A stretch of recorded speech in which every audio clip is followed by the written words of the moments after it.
kirain saya Bapak ikutin Maxim dari sini. Nggak aktifin.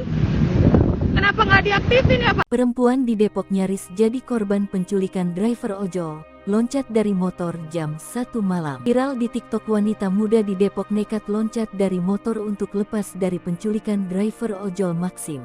Dalam unggahannya, wanita tersebut juga menceritakan kalau ia berhasil selamat karena memberanikan diri loncat dari motor di tengah jalan. Lewat akun TikToknya @mekdayambulai, wanita tersebut mengatakan kejadian bermula saat memesan ojol untuk mengantarkannya dari stasiun Depok Baru ke indekosnya. Jarak dari stasiun Depok Baru ke indekosnya hanya 3,8 km dengan jarak tempuh 8 menit. Hidup lagi capek-capeknya malah diculik Maxim, tulis akun Mekdayambulai. Namun si driver ojol Maxim tersebut justru membawa ke rute yang berlainan. Padahal dari stasiun ke kosan aku cuma 8 menit. Dan anehnya kenapa aku gak sadar, bengong doang.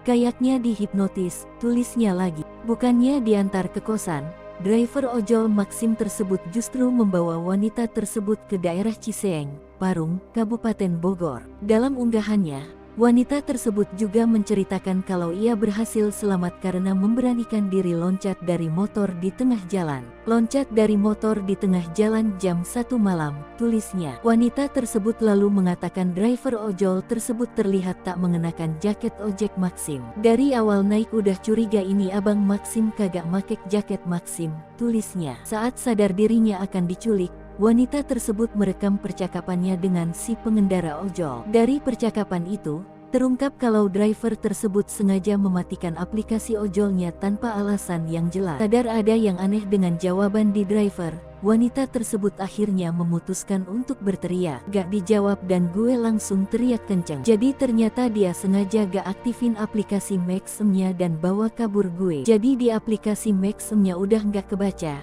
jelas wanita itu.